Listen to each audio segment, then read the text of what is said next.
ਸਤਿ ਸ਼੍ਰੀ ਅਕਾਲ ਜੀ। ਇੱਕ ਵਾਰ ਫੇਰ ਤੋਂ ਤੁਹਾਡਾ ਸਵਾਗਤ ਹੈ ਤੁਹਾਡੇ ਆਪਣੇ ਚੈਨਲ ਮਿਸਟਰ 56 ਬਲੌਗਸ ਦੇ ਵਿੱਚ। ਤੇ ਅੱਜ ਦੇ ਬਲੌਗ ਦੇ ਵਿੱਚ ਆਪਾਂ ਸ਼ੁਰੂ ਕਰਦੇ ਹਾਂ ਯਾਤਰਾ ਗੁਰਦੁਆਰਾ ਗੋਬਿੰਦ ਘਾਟ ਸਾਹਿਬ ਤੋਂ ਗੋਬਿੰਦ ਧਾਮ ਤੱਕ ਦੀ, ਜਿਹੜੀ ਕਿ ਤਕਰੀਬਨ 13 ਕਿਲੋਮੀਟਰ ਦੀ ਪੈਦਲ ਯਾਤਰਾ ਹੈ। ਇਹਦੀਆਂ ਹੁਣ ਦੋ ਆਪਸ਼ਨਸ ਨੇ। ਇੱਕ ਤਾਂ ਗੋਬਿੰਦ ਘਾਟ ਤੋਂ ਵਾਇਆ ਹੈਲੀਕਾਪਟਰ ਗੋਬਿੰਦ ਧਾਮ ਤੱਕ ਜਾਇਆ ਜਾ ਸਕਦਾ ਹੈ, ਜਿਹਦਾ ਕਿ ਕਿਰਾਇਆ ਤਕਰੀਬਨ 3000 ਰੁਪਇਆ ਪਰ ਸਵਾਰੀ ਪੈਂਦਾ ਹੈ। ਅਤੇ ਦੂਜੀ ਆਪਸ਼ਨ ਹੈ ਕਿ ਤੁਸੀਂ ਕੁਦਰਤ ਦੇ ਨਜ਼ਾਰਿਆਂ ਨੂੰ ਮਾਣਦੇ ਹੋਏ, ਮਾਲਕ ਦੇ ਚਰਨਾਂ ਦਾ ਓਟ ਆਸਰਾ ਲੈਂਦੇ ਹੋਏ ਪੈਦਲ ਯਾਤਰਾ ਕਰੋ।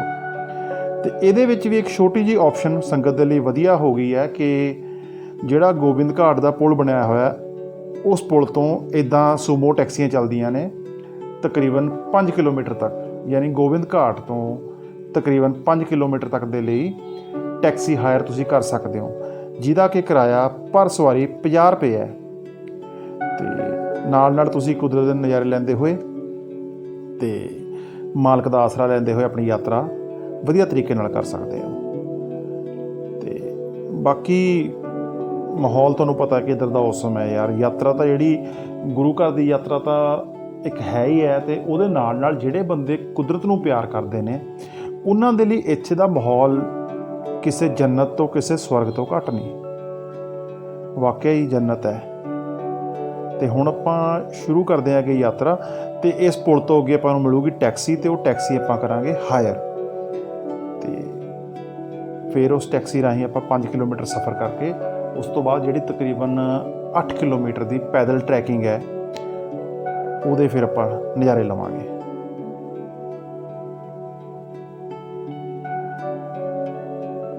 ਬਾਕੀ ਜਿਹੜੀ ਯਾਤਰਾ ਹੈ ਇਹ ਹਰ ਇੱਕ ਦੇ ਵੱਸ ਦੀ ਗੱਲ ਨਹੀਂ, ਕਿਉਂਕਿ ਯਾਤਰਾ ਕਾਫੀ ਕਠਿਨ ਹੈ, ਬਟ ਮਾਲਕ ਦੇ ਓਟ ਆਸਰੇ ਦੇ ਨਾਲ ਬਿਲਕੁਲ ਵੀ ਕਠਿਨ ਵੀ ਨਹੀਂ ਹੈ। ਜੇ ਬੰਦਾ ਕਹੇ ਮੈਂ ਇਹ ਕਰ ਲੂੰ ਤਾਂ ਉਹ ਕਦੇ ਵੀ ਨਹੀਂ ਕਰ ਸਕਦਾ। ਜੇ ਕਲਗੀਆਂ ਵਾਲੇ ਦਾ ਥਾਪੜਾ ਨਾਲ ਹੈ ਤਾਂ ਇਹ ਚੜ੍ਹਾਈ ਕੱਖ ਵੀ ਨਹੀਂ ਯਾਰ। ਬੜੇ ਵਧੀਆ ਮਾਹੌਲ ਦੇ ਵਿੱਚ ਇਹ ਯਾਤਰਾ ਸੰਪੂਰਨ ਹੁੰਦੀ ਹੈ। ਹੁਣ ਤਾਂ ਵੈਸੇ ਵੀ ਸੜਕਾਂ ਕਾਫੀ ਅੱਛੀਆਂ ਬਣ ਗਈਆਂ ਨੇ, ਅਤੇ ਪਹਿਲਾਂ ਨਾਲੋਂ ਰਸਤੇ ਕਾਫੀ ਵਧੀਆ ਪ੍ਰਸ਼ਾਸਨ ਨੇ ਤਿਆਰ ਕਰ ਦਿੱਤੇ ਨੇ, ਜਿਨ੍ਹਾਂ ਨਾਲ ਯਾਤਰਾ ਕਾਫੀ ਸੁਖਾਲੀ ਹੋ ਗਈ ਹੈ। ਬਾਕੀ ਰਸਤੇ ਦੇ ਵਿੱਚ ਕਾਫੀ ਸਹੂਲਤਾਂ ਵੀ ਹੁਣ ਤਾਂ ਪਹਿਲਾਂ ਨਾਲੋਂ ਵੱਧ ਗਈਆਂ ਨੇ। ਅਤੇ ਬਾਕੀ ਜਿਹੜਾ ਬੰਦਾ ਮੰਨ ਲਓ ਵੀ ਕਾਹਲੀ 'ਚ ਹੈ ਅਤੇ ਉਹ ਜਲਦੀ ਦਰਸ਼ਨ ਕਰਨਾ ਚਾਹੁੰਦਾ, ਅਤੇ ਫਿਰ ਉਹ ਹੈਲੀਕਾਪਟਰ ਹਾਇਰ ਕਰਕੇ ਅਤੇ ਆਪਣਾ ਯਾਤਰਾ ਕਰ ਸਕਦਾ ਹੈ। ਹੈਲੀਕਾਪਟਰ ਤਕਰੀਬਨ 3 ਜਾਂ 4 ਮਿੰਟ ਇੱਥੋਂ ਲੈਂਦਾ ਹੈ, ਅਤੇ ਉਸ ਤੋਂ ਬਾਅਦ ਤੁਸੀਂ ਗੋਬਿੰਦ ਧਾਮ ਪਹੁੰਚ ਕੇ ਅੱਗੇ ਯਾਤਰਾ ਕਰ ਸਕਦੇ ਹੋ। ਅਤੇ ਇਸ ਤਰ੍ਹਾਂ ਹੁਣ ਥਾਂ 'ਤੇ ਜਿਹੜੀਆਂ ਇਹ ਖਾਣ ਪੀਣ ਦੀਆਂ ਦੁਕਾਨਾਂ ਜਾਂ ਛੋਟੇ ਛੋਟੇ ਢਾਬੇ ਬਣ ਚੁੱਕੇ ਨੇ, ਜਿਨ੍ਹਾਂ ਨਾਲ ਸੰਗਤਾਂ ਨੂੰ ਕੋਈ ਰਸਤੇ 'ਚ ਪਰੇਸ਼ਾਨੀ ਨਹੀਂ ਆਉਂਦੀ। ਪਹਿਲਾਂ ਇਹ ਕਾਫੀ ਦਿੱਕਤ ਸੰਗਤ ਨੂੰ ਆਉਂਦੀ ਸੀ, ਅਤੇ ਹੁਣ ਯਾਨੀ ਕਿ ਤੁਸੀਂ ਰੁਕ ਕੇ ਆਰਾਮ ਵੀ ਕਰ ਸਕਦੇ ਹੋ ਅਤੇ ਪੇਟ ਪੂਜਾ ਕਰ ਸਕਦੇ ਹੋ, ਰਿਫਰੈਸ਼ਮੈਂਟ ਆਪਣੀ ਲੈ ਸਕਦੇ ਹੋ।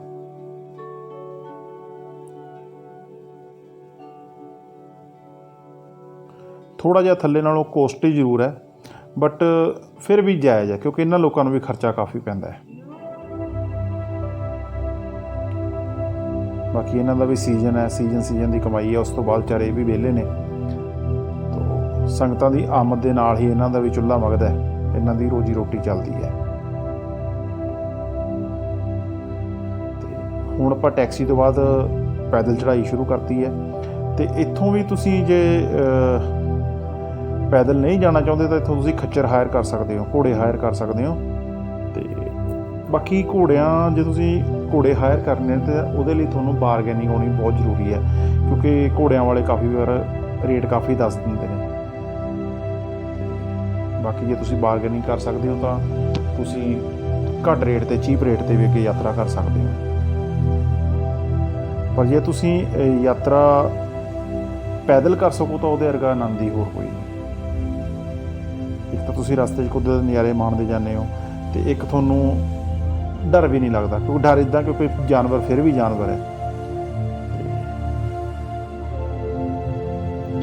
ਬਾਕੀ ਇੱਕ ਗੱਲ ਹੋਰ ਹੈ ਕਿ ਜਿਹੜਾ ਬੰਦਾ ਮੰਨ ਲਓ ਇਹ ਚੜ੍ਹਾਈ ਚੜ੍ਹ ਗਿਆ ਨਾ, तो फिर कुछ भी कर सकता है यार। बंदा इन्ना क मोटिवेट हो जाता कि यार जे मैं चढ़ाई कर सकदा सारी उपर हेमकुंड साहब दरबार साहब तो जाके दर्शन मेले कर सकदा, इन्नी चढ़ाई औखी करके तो मैं जिंदगी कुछ भी कर सकदा।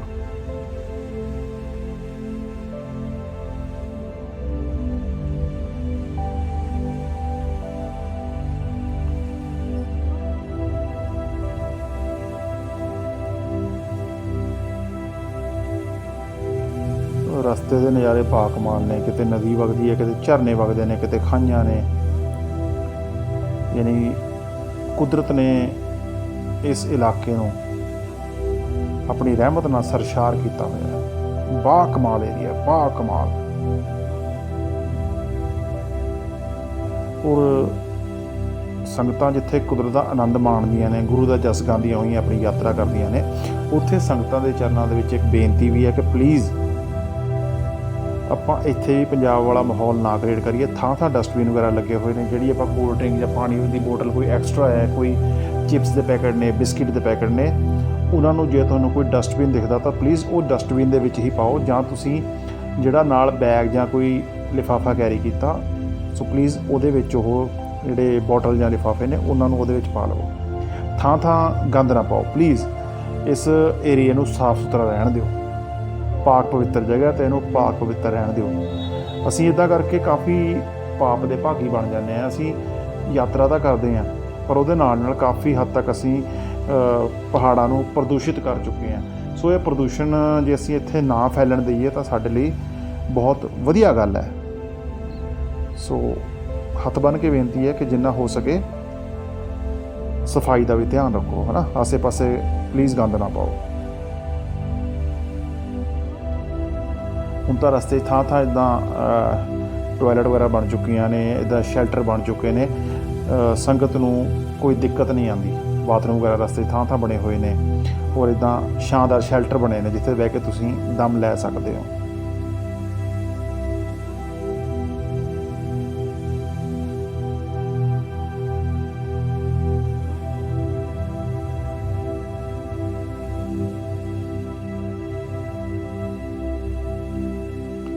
बाकी इस यात्रा दे विच तुसी कोशिश करो कि जिन्ना तुसी घट तो घट समान कैरी कर सको। जिहड़ा बहुत तुहानूं जरूरी कोई चीज़ चाहिए है उही चीज़ अपने नाल कैरी करो, क्योंकि पैदल यात्रा दे विच अक्सर साह फुल जाता है, जोर लगता चढ़ाई वेले। सो बाकी जिहड़ा तुहाडा जरूरी समान है वो नाल कैरी करो। जिहड़ा तुहानूं कोई समान नहीं चाहिए वो गुरुद्वारा गोबिंद घाट साहब गठड़ी घर बने हुए हैं, उत्थे तुसी यात्रा तो पहलां जमा करवा सकते हो।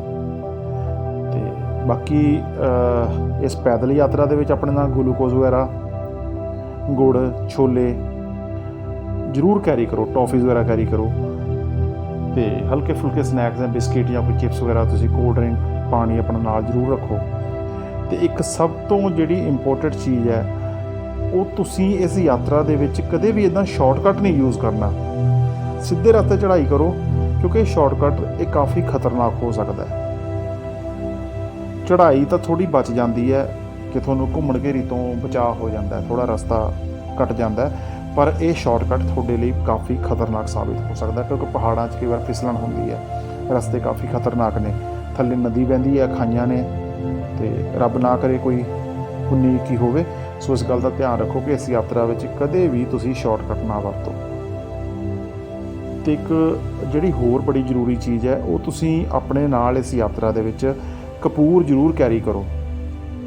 जदों भी किसी को साह फुलन लगे, कोई दम चढ़े, तो वो कपूर नूं किसी रुमाल विच, किसी कपड़े विच रख के तुसीं सूंघ सकते हो, जिहदे नाल तुहाडा साह नॉर्मल हो जाता है। काफ़ी अच्छी चीज़ है, बहुत छोटी चीज़ है पर काम की चीज़ है, कमाल की चीज़ है। तो कपूर तुसीं जरूर नाल कैरी करो। सो थोड़ा बहुत जे फालतू हो सके तो कुछ फालतू भी नाल कैरी करो। संगत विच जे किसी होर नूं जरूरत होवे तो तुसीं ओहदी भी हैल्प कर सको।